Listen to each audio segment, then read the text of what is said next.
Hello. It's Wednesday. It's Wednesday afternoon now. It is now afternoon. Yes. So and I have my mic on. You got your mic on? I got a mic. Okay. We're unmuted. We are, and we're opposites, so Should be good. should be good. Yes. Hopefully there's no feedback or any of that craziness going on. Wow. Deep breath. Yeah. We were like running for this today. Yeah. And then never fails. There's always something right before. Yes. Why is that always there? Yeah. But that's okay. We made it. Guys. Here we Yeah, are. hello. Hello. So today we're going to talk about hooping We're stuff. going to talk about hooping some stuff. So, Yeah. we spent a lot of time on Stabilizer not that long ago, and we've spent a lot of time on individual hoopings throughout different things, but not hooping in general. No. So we're going to talk about that a little bit today. So we've got a smattering of some hoops over here. We've got a couple different 5x7 hoops, and we've got a completely different one we've never talked about here. We've got a hat hoop over here for multi-needles. Yeah. So We get asked about hooping hats all the time. We do, and everybody always wants to hoop hats on a flatbed machine. Yeah. And unfortunately, This is my icky we, face. we don't recommend doing that because hard. it's the word flat is in flatbed, and hats are not generally flat. So I mean, if you're trying to do, just a watch cap kind of thing or beanie, those kinds of things, well, sure, you can get those flat and they will stitch just fine. But the hats that we're talking about that we get are the baseball caps, and those have a very curved and rigid. Very curved and very stiff. And Everything about sewing is stiff, it seems. so, yeah, we need to find alternative ways to do those kinds of things. So, Yes, you have to have a less stiff hat in order to do it on your flatbed. unfortunately, or you just got to smush the living daylights out of it. Which, Yeah. We used to refer to them as like women's baseball hats. But Right, I so, don't know if that is if- the current term. So a woman's cap in that baseball style generally doesn't have the shape Right. form behind the top of it. Yes. So it is a flat. It's just like a canvas, so you can get that pretty flat pretty easily. Right. I wish I could go flat, but it doesn't work for me I either. was just thinking about when I first heard that term, it was like in the early 90s. And of course, that was when we all wore our hair up. We probably would have I kind wanted, of got the hair thing going on today. we would have wanted the tall hat. We needed the poof behind there. So I got There poof. you go. Yeah. Yeah. But yeah, so that poofed. it's bringing it funny back. because back in the 90s, Yeah. I worked at McDonald's and You guys had hats. we had to wear hats, Yeah. which there's nothing wrong with, of course, with working with food, but they didn't have a wide range. You got a really yucky hat that was stiff. And so, yeah, it was boy or girl, it didn't matter. It was like this, this thing on your head that we were just like, this looks really stupid. Really wished for one of those softer ones. we all look the same, so we all looked stupid together, right? But yeah, but for some, the women all looked dumb and the men all looked normal because that's what they always what you're looked used like, to right? looking at, yeah. But yeah, so we're gonna talk a little bit about hats today. Yep. So we'll get there anyways. So we're gonna talk about a couple things. The other thing that we do get asked a lot is when we are doing clothing, how do I stitch on it? So, okay, I can get it in the hoop because that's easy, but now that it's in the hoop, I have the back of the shirt and I have the sleeves and I have the hood or all these, how do I get it underneath the needle and still stitchable? Right. So we're going to talk about those things too. Yep, we are. So that is the gist. If anybody has something that we're not talking about and you're like, okay, how do I hoop this one? Yeah. Shoot it over in the comments and we will try to fit it in. We only have a few props with us today, but We know where the other props are. we might be able to run and grab something to make that work. So if there's something that we're not talking about that you have questions on, just let us know and we'll do our best to squeeze that in. Do you have a favorite thing to hoop? Like, is there something that you just feel like you like when you just love doing it? Do I love doing? Not necessarily, but there's not really anything at this point in my embroidery life that I won't do because I feel afraid of hooping, which I definitely think there was like, oh man, maybe I'll just avoid that because, the only things that I still feel a little is like if I'm trying to do even a faux leather jacket or something like that that has a lining, because you can't baste that or you're going to put holes in the leather. So you've got a lining and there's nothing attaching to the leather on the top. And so there's no real way to, and you can't hoop it or you're going to get a burn. Magnetic hoop. Magnetic hoop. So but those are the kinds of things that, depending on what you had available to you, was going to be an issue. And so for a long time, that was the kind of thing that I was just like, yeah. So I had more fears than I had. I love doing this. I had more. I don't want to do that. Right. Was more my thing. What about you? Do you have I absolutely love doing this. I love hooping my quilts and quilting that. That is like my number one favorite thing to do, and the thing that I absolutely quilt the most in my embroidery hoop. That's the thing that That's what you do the most I hoop the most, yeah.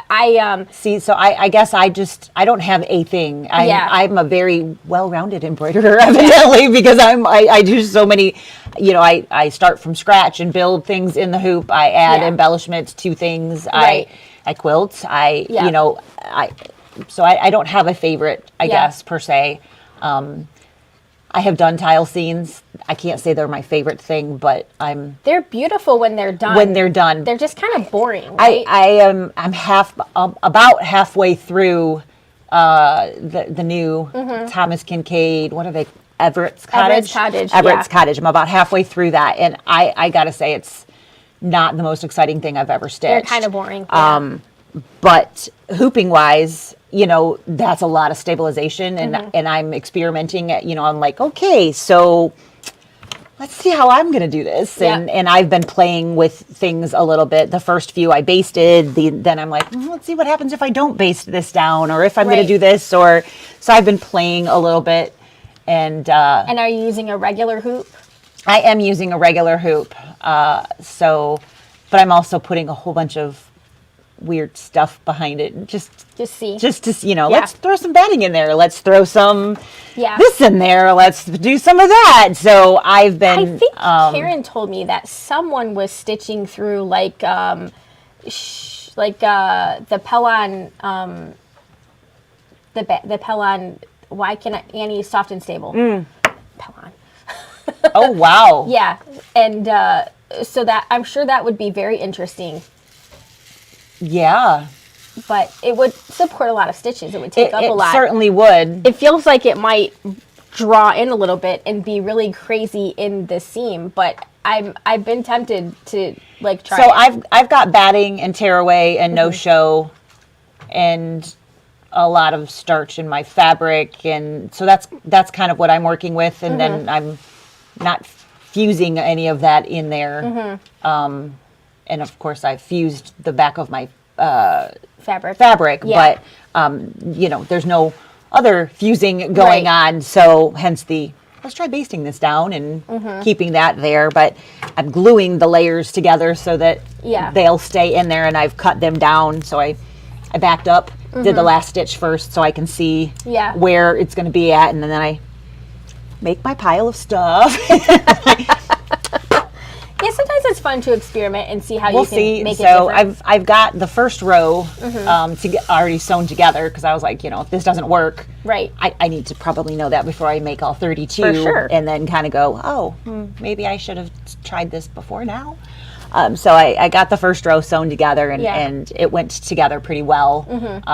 So and it appears to be pretty straight. So there's not any super wiggle. Now, of course, vertical, just doing this way is one, having to do this way and this way is a whole nother stretch and pull and grumble, bad words, but we'll see how that goes. But yeah, it's been fun. Yeah, it sounds like it. So like I said, just playing around and throwing random let's try some of this. Let's try some of that. So, but Yeah, I think it's kind of interesting, though, when we talk about when we first started. We both sort of started embroidering on something similar and for a similar reason. So I brought my first embroidery machine because I was putting Dave's logo, our business logo, on shirts. Right, and it was a 4x4 Viking embroidery machine. Yeah. And you had a very similar. You were putting. I was putting names. The logo was already on them. I was just putting names, and we were doing personal things. So we were putting like mostly Christmas. That was kind of the only thing we were doing personally. We were doing sweatshirts that we would buy, hoodies mostly, but some T-shirts, but mostly hoodies. And we made like the whole family got a matching hoodie, and then we all had the same reindeer or whatever, and then we had our name, and that was this year's, and then the next year we had a different one that we picked out, or however it went.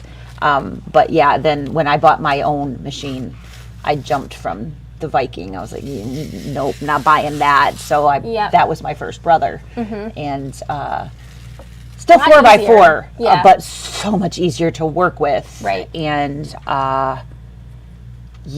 rabbit hole, jumped down, and there the story began, and started going from there. And that was a lot of the playing of, okay, how do I get what I need to work? Right. And one challenge was 4x4 hoop was all I had, which that was a huge challenge because, I loved Tom's, Bob, Lisa. That was great. Because they were easy. And Samantha, Victoria, Cassandra. Now you got to split it. Then I'm like, yeah. How am I going to fit that in a 4x4 hoop? Yeah, it's going to have to be small. Like, right. And fonts will only go so small because, of course, I didn't have software either. So there's a lot of manipulation that you have to do and figure out. And, I, of course, wanted everybody's to be the same size because I didn't want, Bob to be big and Victoria to be tiny. And if you had a descender in your name, I also didn't want that to be different. Right. So I literally had measurements. I had a sticky note.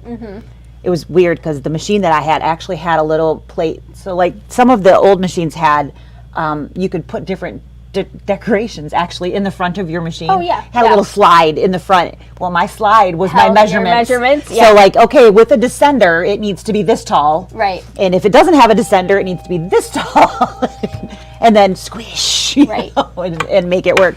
So there was a lot of adjusting, but I started with those moisture wicking shirts, and they've changed a lot over the years. And so has stabilizer, right?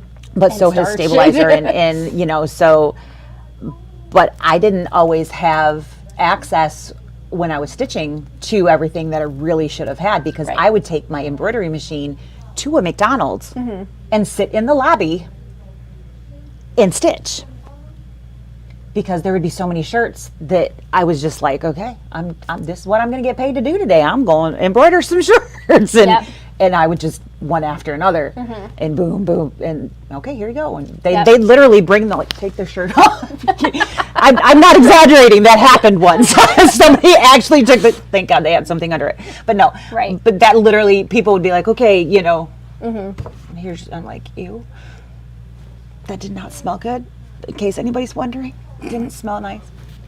I remember Dave's brother used to ask me at the very last minute always to do his shirts. Of course, I had digitized a logo with his name and all this stuff, so I already had a pre-done file, right? So it was not. It wasn't. I put the file on my stick and put it up, but I made him do it by hand, like on the computer. Like I made him come over and do one of his shirts, and measure it out, what it was, put the stabilizer on there, get it in the hoop, get the design. So he knew that it wasn't just a 2-second thing. He never asked me again. Because it took him like 4 hours to do one shirt. And I never minded, it didn't mind doing it, but it was just the thought, people just think that it takes this much time. And then, of course, it doesn't take any skill. So everybody who's watching knows it's not. This is a learned skill. The machine definitely does the stitching, but there's a lot prior to pushing the button. Yes. You have to get right before anything's going to come out right. And so, I'm sitting over there with this tiny little iron that, I would fuse the stuff in the store. People were looking at me like, what is that chick doing over there? Yeah, that's not McDonald's. And I was always in the corner back by the bathrooms. I would always be in that back corner because that was the quietest area, you know, Right. so that the noise of my machine and whatnot wasn't Right. interfering with business and whatnot. Yeah, people looked at me like I was the craziest person, which I was. Yeah. But that's okay. That's I'm okay with Yeah. that being a known. I'm crazy. Yes. It's okay. It's a confirmed. Yeah. It's been confirmed for many, many years. So, anyway, those clothing things can certainly be a challenge. They can. So we'll show you the secret to yeah. getting it hooped and also how to get it underneath and making that work. Absolutely. So should we go to the other screen? We should go to something. All right. What do we want to start with? There's that's kind of a so mess over many here. Choices here. So There's a lot going on. yeah. Let's start with like the flat hoops. Let's talk a little bit about those. Let's talk about. Did I bring anything? Let's grab like some regular material. So a lot of times, you and I both know the trick of like pre-tensioning our hoop and things like that, but I think a lot of people maybe don't know those tricks. So here's a pretty design already done with some stabilizer and some fabric there. And let's talk a little bit about like for everyone who's hooping, some do's and don'ts.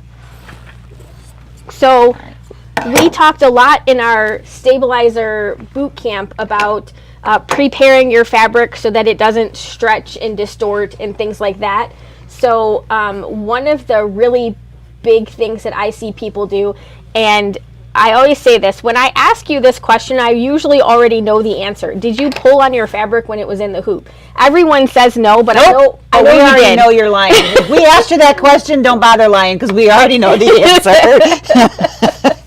Because we can see what's We can happening. already tell by what you brought in.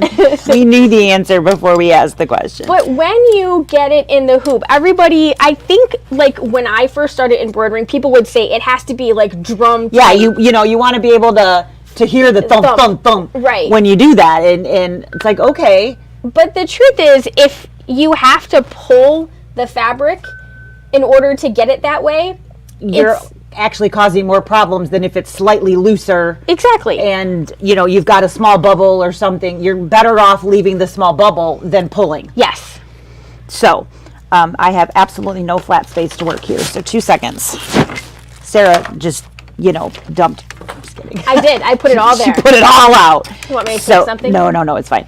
So this is a standard hoop. We've all seen these guys, right? So when you go to put your first item, when you go to put that in, it's probably not going to be the right tension. So when we were talking about pre-tensioning, you're going to need to loosen your screw. You're going to need your screws loose here, guys, all right? And when you go to put that in there, I don't know, can I do this? I don't think that I can. I don't think so either. You get an A for trying. I tried really hard. So, E for effort. A for effort? Which one's better? It's my bling. You get an A for effort too. All right. So I've loosened that screw that top just pops right in. My barrette was like getting I stuck to the thought magnet. this was gonna fall No, not off. yet. That was what I was expecting, was to see your My topper your on topper it. sitting on there. So that pops in just nice and easy. So at this point, now that it's in there, we're going to tighten the screw. And I know you can't quite see the bottom. There we go. So I'm going to tighten the screw with the top hoop in there and everything, my stabilizer and my fabric. So this is what we call pre-tensioning.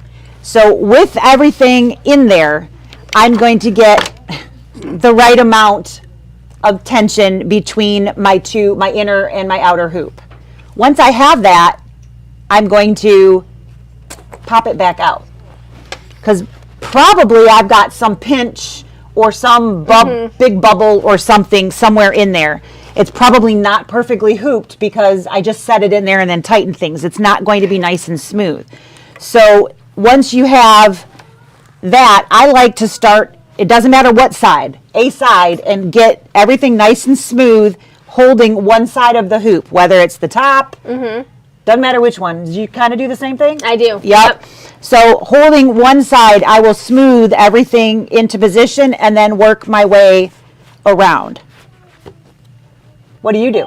Exactly the same thing. Imagine I usually that. start at the bottom, but only because it's closest to me.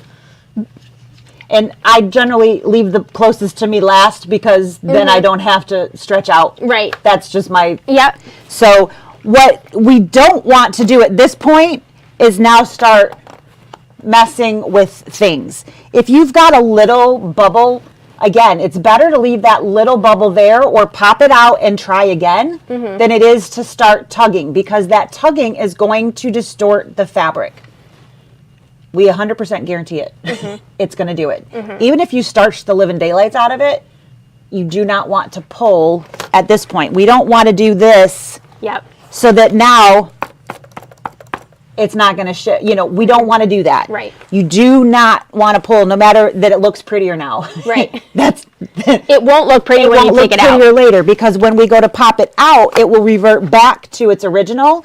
And then after that stitching, it's going to pull in and you will see those ripples afterwards. Yeah. So it'll look beautiful when it's stitched. But as soon as you pop it out of the hoop, you'll see all of those ripples that you had before will come back in multiples because of the stitches will then revert back into its original form. The classic thing is it looked beautiful in the hoop, and then I took it out. Yeah, we hear that all the time. Yeah. And that is because it was stretched. It was stretched too much in the hoop. And so as soon as you released it, you released everything and it sprang back to its original form. state. Yes. Yep. So having a fusible on there will help greatly from being stretched in the first place. Yes. Because then when you're pulling, even when you're doing this, you're not distorting anything because it's not able to be shifted because that fusible is keeping it from changing shape.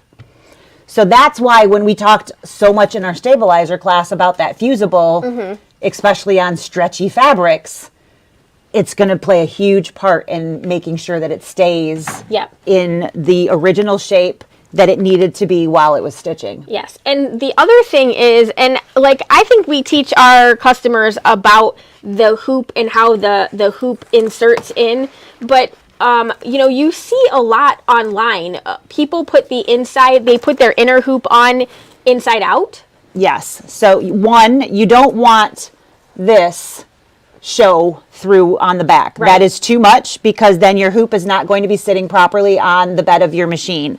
It should be flat. So you don't want your inner hoop pushed past.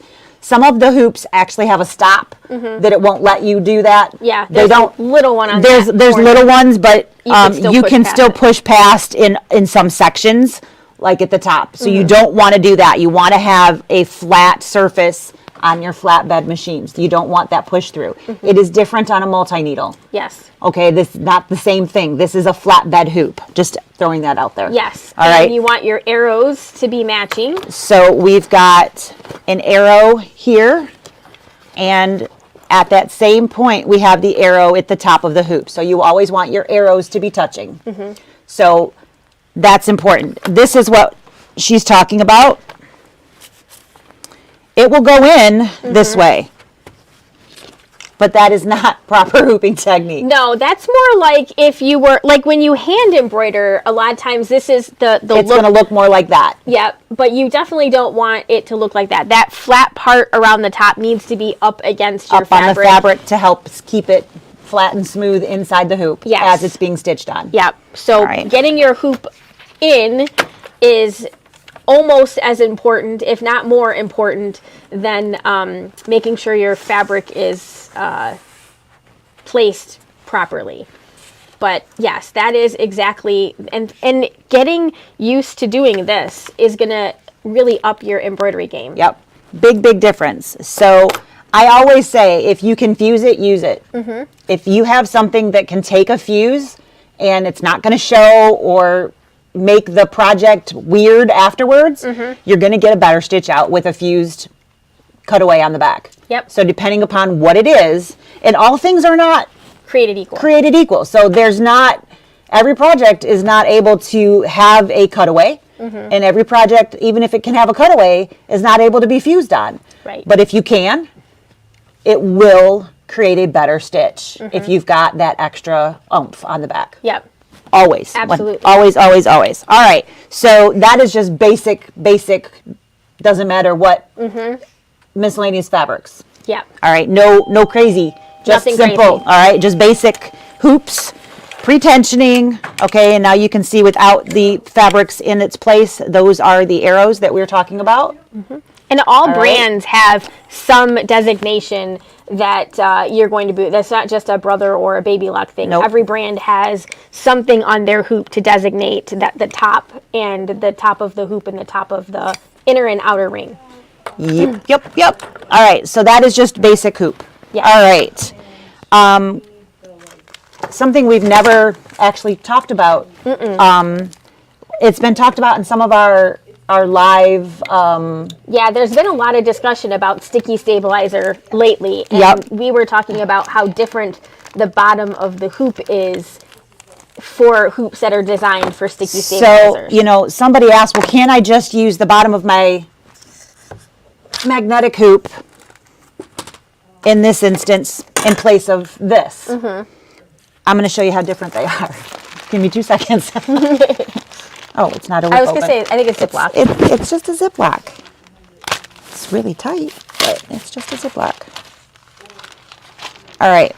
So, wow, that is really sticky. All right. So, this is a slide-in. So, again, this is for a flatbed machine. All right. This is for a flatbed machine. So, you can see that these are both similar in the ways that they're built. They are a metal frame. This one has rounded edges. This one a little less so. All right. This is a 4x4. This is a 5x7. So they are obviously different sizes. But if I hold them up this way, there is a very big difference in what you got going on here. There's a lot more hoop. There's a lot more hoop to this than there is to this. This one has another part to it. This one does not. This one is what's called a easy fast frame. And you would put sticky stabilizer on the back, score the center, remove, and then just use the frame by itself as the part that moves around in your machine. And you would be adhering whatever you're stitching to the center. Yep. Super fast. This is not something that you would want to put a super heavy item in. Right. This isn't where you're going to put that leather jacket on it, kind of thing, because it's not got anything other than that sticky, which they're sticky, but they're not glue sticky. Right. It's not super glue. It's not super glue. So Marilyn is asking, would you ever use a fusible polymesh on a Kimberbell quilt instead of prepping with a woven fusible? Well, I mean, you could. You can use it like in place of. I have not had like Easy Tea, and I have used the fusible polymesh as my iron-on, and then put a non-fusible in my hoop, and it does the job of the. It's a lot more expensive. Right.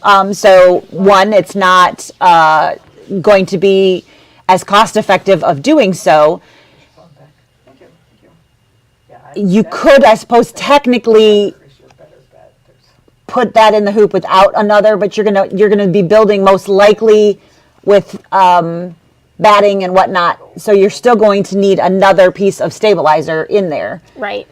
If you're not pre-quilting, yet if you're just going to embroider and then do all of your quilting or whatnot later, it's certainly a very viable option from that perspective. You would still probably be needing to float a tearaway for some of those heavier stitch outs, because I can tell you from experience, because when we first started doing Kimberbell, I did some of the blocks this way, but I needed to float the tearaway to make it work, because the one even It's not fused no-show mesh is not enough to support the amount of stitches that you're putting in some of those Kimberbell blocks. Right. But you certainly could do that In a pinch. Yep. Or if you weren't quilting, that kind of thing. Most definitely.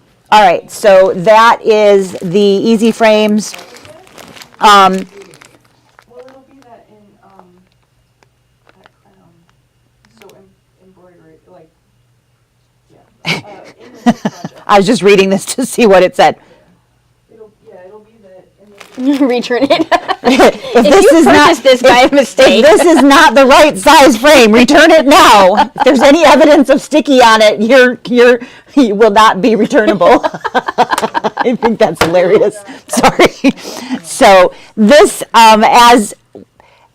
would it work if you put sticky on the back of this? Probably, but this by itself is nowhere near as stable as the easy frame, which is the point of the easy frame. It's a much more durable. Right. It is thicker. designed Yep. to do that. So with a magnetic frame, the whole exciting part about this, of course, is that we don't have any hoop burn. So you can do this in many different ways. We've seen, oh gosh, what was that lady's name? Would be the same as. Lisa, wasn't it Lisa Knight? And she talked about the leaving the plastic in there. Oh, yes. I think it was her event that we saw that, and she left the plastic that comes with them to store in between, so that, and then just pulled it out so that she was able to get it exactly where she wanted it to go. Yeah, some people line up the side and they just drop it down. You know, I generally will get I'm going to leave this a little bit open so you guys can see. So the problem here, of course, is once you cover up the backing, you don't know exactly where it's at. And your top needs to be on top of the back. Yep. So you can, when you drop that, you'll want to feel and make sure that your top frame is lined up with your backing. Now, can I do this? Yep. Why can I do this now and I can't do it otherwise? Because it's flat. So you're not distorting the grain of the fabric. You could distort if you really pulled. If you tried too But hard. you're But if not I'm just giving it a little coming bit up of... that lift. Right. Coming up and if over you're that not lift. coming up and over the edge here, if I'm literally just straightening and not... Now, I mean, I can... You could, yes. I can really go crazy and distort, okay? need to do that. But if you gently pull just to get Yep. something out, you are going to be okay. Yep. And you can smooth out those little bumps from this, because sometimes it can be a little challenging to get nothing when you drop that top here. Exactly. So you'll want to do that. But as I said, I can't tell where that backing is, so you'll want to feel, and you want to make sure that your back is underneath exactly where your top is. Yeah. That is important because Yeah, it doesn't have that lift. That doesn't have that lip or that inner it doesn't have the inner space that it the nestles same into. as your foot nestles inside. Yes. So you could accidentally stitch into the frame Yes. if it's not lined up. As long as you're lined up, that won't happen. Right. Because the machine does know, based on the glide here, what hoop this is. So the machine would know this is a 5x7 hoop. But if I can't even get it to move. If my top was in a 1/4 inch or however much, my foot is going to hit that because it's not, it doesn't know where the top of my hoop is. Yeah. It only knows where the bottom of my hoop is. Right. And So it's as very, your very top is in important. line with your bottom. Exactly. Yep, what she said. So very important when you're using this type of a magnetic hoop that you align that before you stitch. Yes. Super So- duper duper important. Because again, your machine will know what hoop it is, but it doesn't know where the top is. All right, anything you want to add on that? No. Marilyn also asked, does sticky stabilizer come off easily from the easy frame? No, but the reason it doesn't matter is because that's the only only thing that you're stabilizer gonna do you can there. use with it. So if you put sticky on top of sticky, it really It's just doesn't more matter. sticky. Yeah. The I wonder if it's just canvas that's got glitter glued on it. if you get to the point where it's like, holy crap, Yeah. you can, Goog on it or, Yeah. whatever to get a thick, if it gets to the point where your hoop's like, it won't lay flat anymore because you have so much residue back there. You certainly could clean the back of it. Yeah. And start over, for lack of a better description. But But since it has no any hoop, right, there's nothing that you need to you're concern always yourself with. putting sticky on top of it. Yep. All right, so we've done easy frames, we've done standard frames, and we've talked dime magnetics. And the dime magnetics are available for all brands of machines, Yeah. multi-needles and flatbed. They are specific, so you want to make sure that you are checking that you're getting the right model and what's the word I'm looking for? The SKU? The make and model number. Yes. For your your machine. Make sure that you're getting the right one. Yeah. It has So- to have, it has to fit your machine in order for your machine to recognize it. Exactly. So make sure that you are paying attention when you get it. Yeah. I think we can tell a little secret to our bag club people. Absolutely. I don't know why not. Yes. So we have never had a special on magnetic hoops ever, besides the special that you get when you buy them at an event. But for our very lucky bag club Members. members this month, there is going to be an extra special. It's dime month. It's dime month. So minimum of a dime discount. yes. So starting at 10%, and depending on how much you How buy, many hoops you buy? you can increase your discount up to 20% Off off of- hoops, or up to 30% off some of other some of products. the other stuff. Yep. So that is the sneak peek or sneak here. Yes. Sneak here. Here on that. So what you're seeing now is the Brother Baby Lock new magnetic hoop. This one is the 10 by 10. There is a 5 by 7 and a 4 by 7 for the small little guy machines out there as well.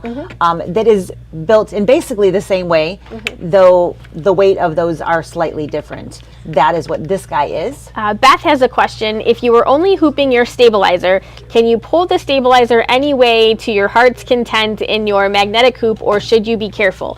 So, the thing about if you're tugging on your stabilizer, you're tugging on it because it's a cutaway, which means it's likely to be staying with your project. So, some cutaway stabilizers do have some give to them. So if your stabilizer has stretch and you stretch your stabilizer, again, It when can also rebound back. yes, it can affect what will happen when you take it out of the hoop. If your stabilizer doesn't have any stretch, then yes, by all means, you can tug to your heart's Or if it's a water soluble, It'll just doesn't matter at all because it's going to disappear. So, yeah. So be mindful of how your stabilizer. If your tearaway is stabilizer- not going to give at No. all, so that doesn't matter. And if it's the diamagnetic where you're just smoothing it out, you shouldn't be really running into any more different than your fabrics, as long as you're not pulling in a crazy. You said till your heart's content, so we're thinking you might be going a little nuts with that. Right. You'd want to keep that within reason as well. Yeah. Don't stretch the stabilizer.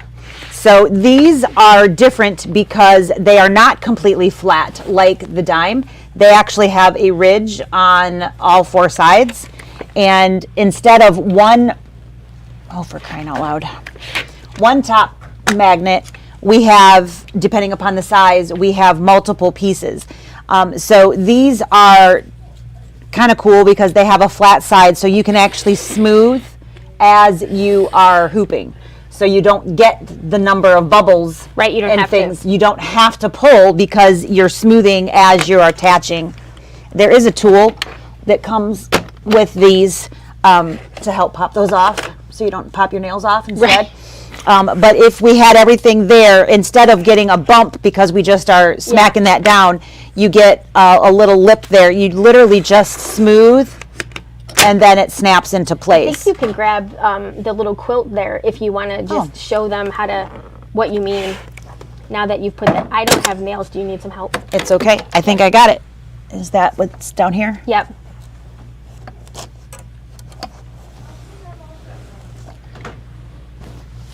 Do I have to do all the sides? No, I think you can just do one side. Okay. So if we were quilting and we were attached everywhere, or even if we weren't and we were starting, we would literally, you can see how that's moving as you can see the fabric is shifting and smoothing. And I popped off a nail.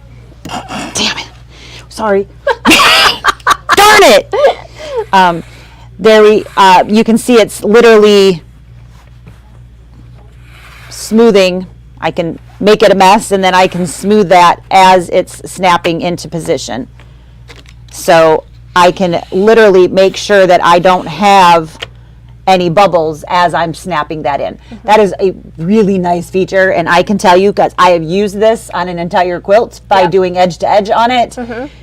It works really, really well for getting out all of those bumps. Yeah, it allows you to be nice and flat without completely distorting your fabric. So the edge would actually distort. Right. So because it's going up and over like our regular hoops do, you have a bump on the outside edge. But with that ability there, you can make sure that there is nothing in the center of the hoop without tugging. Mm-hmm. You're just smoothing as you go. Absolutely. Which gives you no distortion, which is awesome. So, isn't this a cute pattern? It is very cute. Hayden is making this. It's the birthday cakes, and there's multiple birthday cakes. It's a little table runner. It is a new pattern that we've got. It's only a $2 pattern. Those are so cute. Yeah. We've got a whole bunch of those. We have a whole wall of $2 patterns. Whole wall of $2 patterns. So that is how can we help? We're live. Oh yeah, go for it. It's just over here. You're good. Go for it. So that is the Brother Baby Lock. Again, this is the 10 by 10. Mm-hmm. There is a 5 by 7 that's just like this. It's a little bit lighter weight. Yep.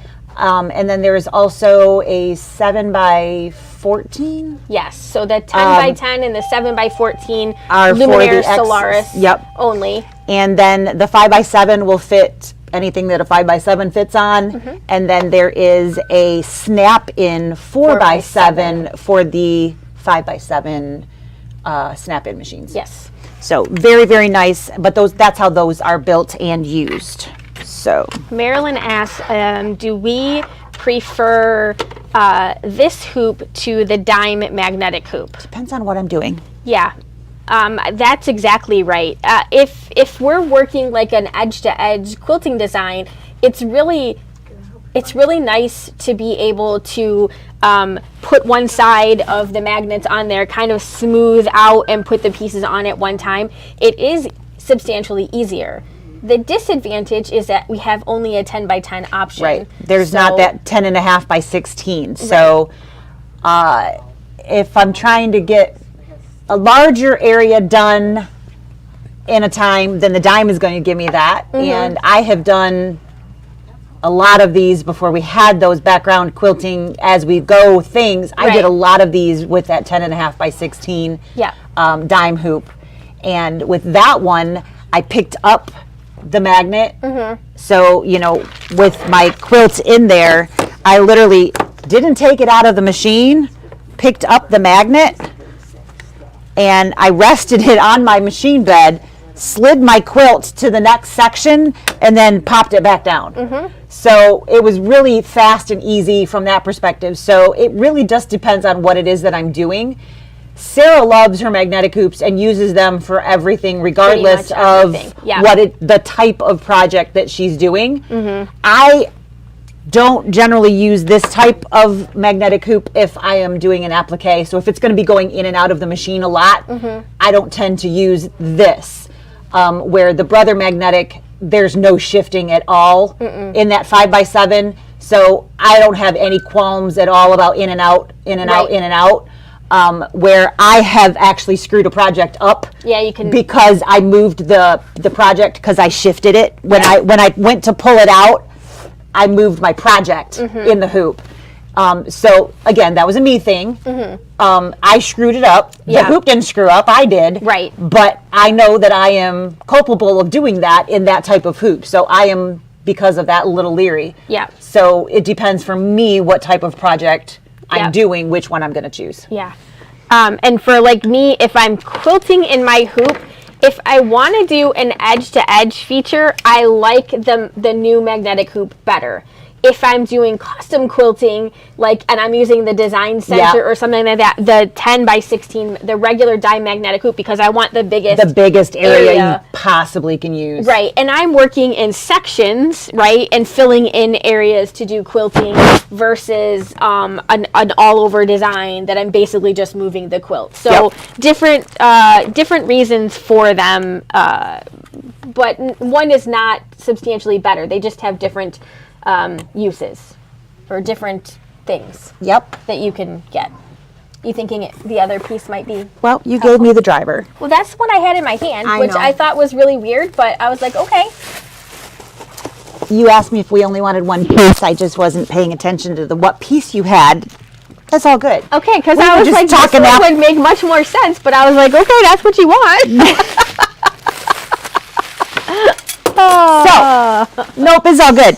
All right, so this alien-looking contraption is completely alien to a lot of you.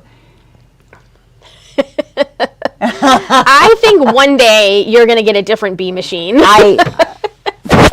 You keep hanging out with us, Miss Marilyn. You'll have all the bee girls. We'll get you there. All right, so this is actually the hat hoop and the hat driver. This is for a multi-needle. So where we keep talking about, trying to make that hat flat and how that is almost impossible to do. Yes. That is because you don't have to do that on here. So on a multi-needle, we have the ability to actually have a cylindrical frame. So on a multi-needle, we have a bed that is only about yay big. And so this is the driver, which I know is talking Greek to a lot of you, but that's okay. And basically this spins around that piece, and that hat can move right and left in a cylindrical manner, which is why that it works. Yeah. So this is what the hat actually sits on, which looks a little bit scary, doesn't it? There's some really crazy looking, it looks like a mouse trap from hell or something. It's like got all these weird things. Right. It's like something from, what is that, Saw? Right, yeah, that is, you're getting warm there. So this looks a lot worse than it actually is. It is a very straightforward device. Basically, we try not to break any more nails, and this part pops off. We put the bill of the hat right through here, and we will basically bring that down here, and it will sit. So the bill then sits here, and we snap that in place so that there's no shifting. You can see that there are centering marks. See the red lines there and there. That is where you can say, here's the center of my hat. So you always make sure that center is very easily found so that you make sure you know where it's going to stitch at. So you're not off center, because that's really annoying too when you go to stitch a hat and it's like, a half inch to the left or half inch to the right or whatnot. A springform pan, exactly like a springform pan. I like it. Perfect. So once you have that, you're going to basically relatch this, and that keeps that tightened into place. And then you up and over, and this snaps into place here, and then your hat can't move. Then we have the whole back of the hat, right? And you got all this excess part. And so we have these cute little binder clips that are bent, and we pinch that in place so that doesn't get accidentally stitched into a place that you don't want it stitched. We don't want to stitch the back of our hat to the front of our hat. That would be bad. So we actually clip. Wouldn't be a hat anymore, would it? It would not work very well at all. So we get these come with. I can't tell you how many conversations I've had with people over the phone. I'm like, they look like binder clips. No, I don't have any of those. And then they'll call me back like an hour later. Oh! So they literally are binder clips, except that one piece is bent, and it fits literally just like yay. And they will keep the back of the hat out of the way so that it has the ability to spin, and it keeps everything from being stitched where you don't want it to go. So this then snaps into this scary looking device, which is what sits on the machine. And sits like that, and it literally rotates as it's stitching, and it enables you to sew onto that curved portion of the hat, so you don't have to flatten it. Right. It literally, it works flawlessly. They have since come out with a new one. There's two right now. Well, there's actually three now. There was two. Yeah. One for 6 needle, one for that would only work on a 10 needle. The 6 needle one will work on either machine. So there's like a 5.5 inch area that you can stitch, Right. or the 14-inch area that you can stitch, which is the 10 needle one. Right. So like temple, like where your glasses are, over your eyes, and or then from ear to ear. Yep. So those are the two things, and you have about a 2.5 inch vertical height that you can stitch in. That's the area that you can go from here to here when you're stitching on that cap. So It's business card height. but there's a lot that can fit in there. You'd be amazed how big those areas actually are when you go to put them on there. You're like, oh, well, that looks a lot bigger than I thought it was going to look. It sounds small, but it's really not, especially when you get it on a hat. It looks very large.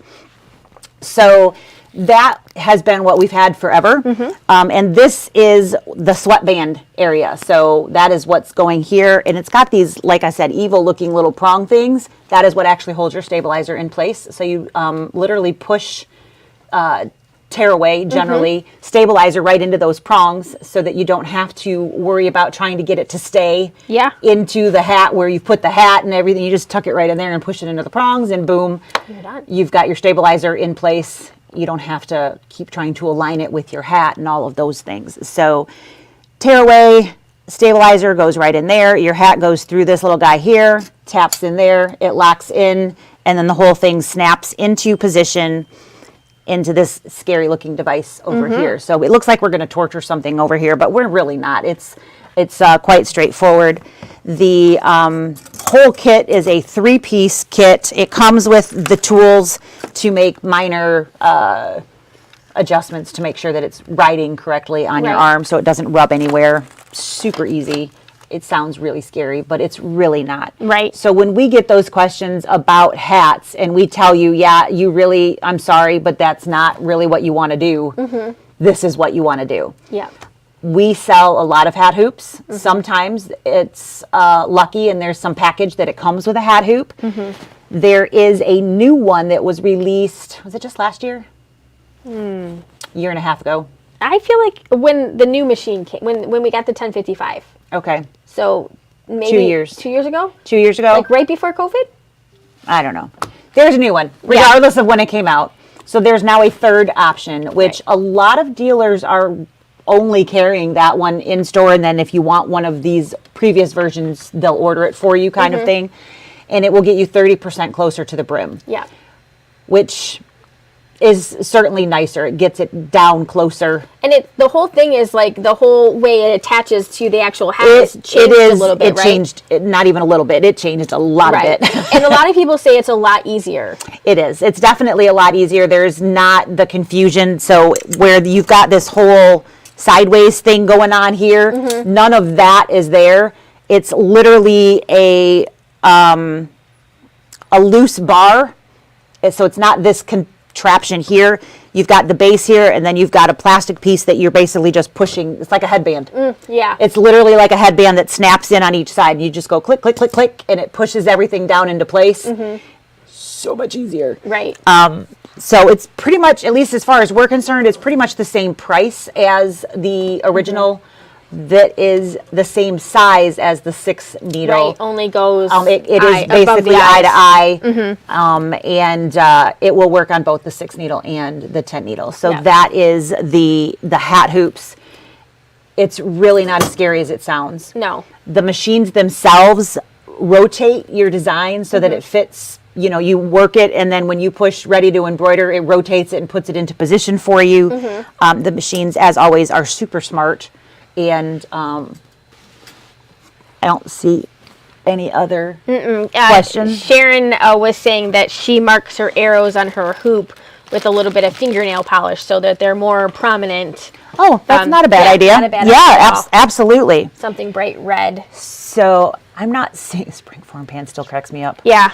Because that is a really good description and it's never popped into my head before. So that's, it's a really good description. Really funny. So I think we have one last thing to talk about, right? So we have one more thing to talk about. Yeah. And this is the thing that we get asked a lot. So I'm just gonna, so you can see, I've got a t-shirt. It's already got stuff on it.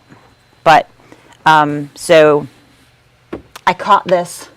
That was one of those. I remember that. Those things that they threw out at a convention, and if I wanted to put a logo or whatever right in the center of that arch, or if this was a plain T-shirt and we wanted to put something in here, the first thing that we need to do before we hoop a T-shirt is to put the fusible mesh on there. Yes. Because this is, as we know, a stretchy fabric that's going to be no fun to deal with if we don't put that fusible on. Exactly. So we absolutely need to do that. So to do that, where do I want to stitch? That's the number one question. Am I going to want, upper left breast, upper right, whatever, We decided- or do I want the center? So we decided we're gonna pretend we're gonna put something right there. Yep. So first thing that you do in is the arch. knowing where you want it to stitch, turn your item, your shirt, t-shirt, your sweatshirt,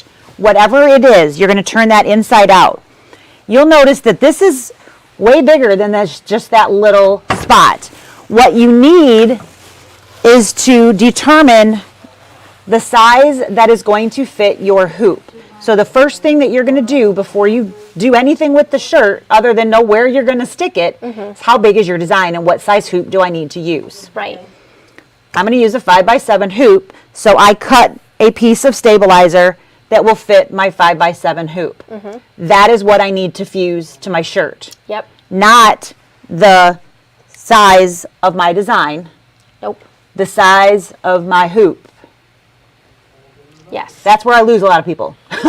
Yeah. That's where everybody goes, but I don't want to do that. Yeah. Okay? Yes, you do. Sorry, yes, you do. All right. So from here, I can do two things. I can turn my shirt back the other way, which if you're uncomfortable, that might be the easier way to go until you get used to what you're doing, because sometimes it's a little hard to see for hooping, to get it centered and Right. positioned and so on and so forth. But if you are comfortable, you can turn it just so that you can see what you're doing, like this, and hoop it just like this. All right? Again, while you're learning, that might be a little bit more of a challenge for you, and you can turn the whole thing right back all the way to where you were at. All right? You do definitely need a flat surface for this. This will not work on your lap. Just throwing that out there. Please don't do this on your lap. All right, so Lisa told me. She showed it like that. It was on video. No. You want the flat surface. So we need to separate our hoops. Set your top hoop aside and take your base and put it right up the shirt. All right? And what we're doing is we're going to hoop that whole area, and you need to have that whole section in that stabilizer area that we put, which is why we have now that stabilizer is all right there. Okay? So at this point, I'm going to see where I'm at. Like, okay, I'm crooked, I need to go to the left, and I'm sliding my hoop. I'm like, nope, I need to go to the right. You can see that I'm sliding. So I generally get my hoop in position. It can be on the left side, it can be on the right side, and I can pull. I tend to do the top, and I can see that I'm crooked on the bottom. So you can see that I'm not straight. So I can make that adjustment and know that I am straight when I'm going in at least, right? So if you have all of that, and then push in, that's literally hooping. Now you want to check and make sure on the back that the entire hoop has stabilizer in it. If it doesn't, You got to rehoop. you got to rehoop. Don't resist the urge to not do that. No, resist the urge. Don't just go stitch and say, oh, it's close enough. Yeah. You need to have stabilizer everywhere. All right, very important.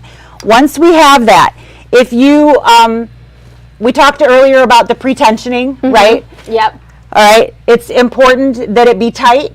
If it's not tight, redo it and get it tight. You want to make sure you do not want your shirt to pop out. You're going to have a lot of stuff going on around that needle with all of the excess shirt. Yep. So make sure that the hoop is secure wherever you have it. Very important. So, you can do whatever you do, check it, whatever. But don't do this.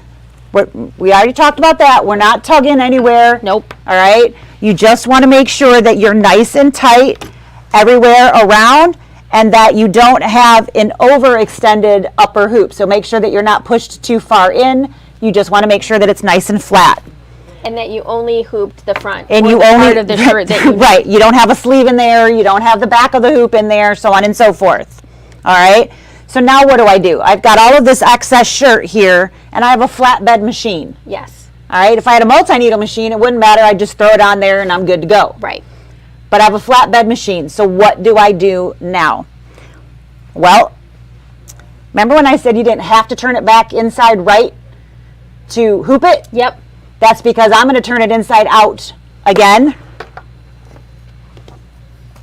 So if you're comfortable enough to hoop it like this in the first place, this is one less step that you needed to take, because we're going to stitch it like this. So I'm going to put it in the machine like this. I know that looks really bad right now, but bear with me. We're going to switch cameras here, and we're going to come over here, and I need to get my connector lined up. And then I need to get and make sure I've got room under my needle, and then I'm going to start sliding that stuff up and gently make sure that I don't have anything getting caught in my needle. And I'm going to slowly push everything up underneath my needle. I wonder if we can zoom out on the camera a little. I will zoom out a little bit there. There we go. All right, so here's all my t-shirt. It's all back here. I have a clear space to stitch. I don't have anything underneath. That is super important. All right, so you always want to check, make sure that something didn't pull underneath, because it can happen super easy, like super easy when you're pushing things in for something to roll and pull underneath. So we want to pull out and just make sure that there's no edges of your t-shirt, your sweatshirt, whatever it is. If you have a hoodie, kind of like what I'm wearing today, that's got, pop over, not a zip up, because zip ups are a whole nother ball of wax. But pop over, t-shirt, hoodie, whatever, you're going to have exactly the same thing. I work through the bottom of the t-shirt, sweatshirt, and I have all of my excess back here. Make sure that it is free and not catching on anything. And I am ready to stitch. Now, I'm not going to walk away from this, obviously. No. All right? This is not a push the button and go have lunch. No. This is definitely I'm going to babysit it. I'm probably going to have multiple thread changes anyway, so I'm probably not going to be able to go anywhere regardless. But I want to make sure that all of these things stay where they're not going to get, when the hoop shifts all the way to the right, this might pull over, so on and so forth. So I want to make sure it all stays outside of my hoop. The smaller the t-shirt, the less space that you have. So the more that you need to keep an eye on it. Exactly. You may end up with kind of more of a ring like this, but that's okay. It doesn't matter, but you just need to keep an eye on it. Yep. This is how you stitch on clothing. Yes. Inside out with a full-size hoop piece fused to whichever area that you are stitching on. Yep. Once it's done stitching, you can pop it out of the hoop, turn it back inside out, go back to your iron, reheat the, what is that? Stabilizer. Around the outside edges, and it will remelt the adhesives, and then you can pull that up super easy. Yep. Are you a team topper for a t-shirt or no topper? Depends on the t-shirt. If it's one of the like moisture wicking type things, I generally use a topper. If it's one of these, I don't generally use a topper. I always use a topper on my t-shirts. I haven't. Sweatshirts, I'm more apt to use t-shirts. Yeah. It'll depend on the shirt. Yeah. It'll also depend on the design. Sure. Some designs, there's plenty of stitches. There's Right, nothing right. that's going to sink in there. If it's a really light design, I'm more apt to use it just to make sure it sits Yeah. up pretty on it. A lot of times if I'm doing t-shirts, I feel like it's little words that I'm putting on there, and it does help if you have tiny letters. Tiny letters are absolutely something I would use a topper on. Yeah. Absolutely. That's not something I'm generally putting on a t-shirt. Yeah. I'm more of a, flower design type thing. Yeah.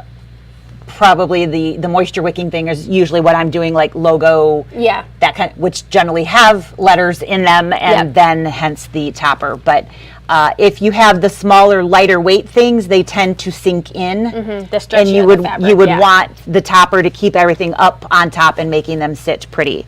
I do have a hoodie that I brought in that we can talk about. This would be the same technique as what we just did. All right. It's going to be turn it inside out, fuse to whatever size hoop that you need, and then hoop it. And then if you turned it, you need to turn it back inside out to put it underneath the needle. One thing to keep in mind when you have long sleeves is when it's turned inside out, sometimes you'll get a little pocket from the shoulder of the sleeve, and they can get caught on your embroideries arm. Yeah. And I have actually ruined, not completely ruined, I still wear it, and no one's actually looked at that and gone, you know, that's screwed up. Maybe they haven't just felt the urge to tell me that, but it shifted the last bit of my design, and I was it was on a multi-needle, and I was here at work, so I walked away from it because, Of course. and it caught on the embroidery arm, and when the hoop moved, it could only move so far. Yeah. And shifted the whole design an inch solid, maybe it was inch and a half. So the last little bit of a whole thing, because the shoulder got hooked around in the back, hooked around the embroidery arm, and the hoop was not able to move freely. Right. So just something to think of. Turn it the opposite direction so that there's no hole. So turn it inside out of the direction that you're in so that it's not a pocket to Right. get caught on. Just something to think about, because we always joke around that we make the mistakes so you don't have to, but if that can save you a shirt, it's really disheartening. Pesky armholes. I'm telling you. Tie them in a knot in the back so that they Yeah. Stay are, someplace else. stay someplace else, clip them together, whatever. But just something to think about when you have long sleeves in general, especially heavier, bulkier ones in Yeah. a sweatshirt, those shoulder can become pockets of problems. So just keep that in mind and make sure that you are steering clear of that. So Okay. I don't see any new questions. So I think hopefully that made sense to everybody. There you go. That's all I got. You got anything? I got nothing else. You got nothing? Nope. All right. That's what we've got. All right. Thanks Thanks for joining us. We'll see you guys next time. Bye. Bye.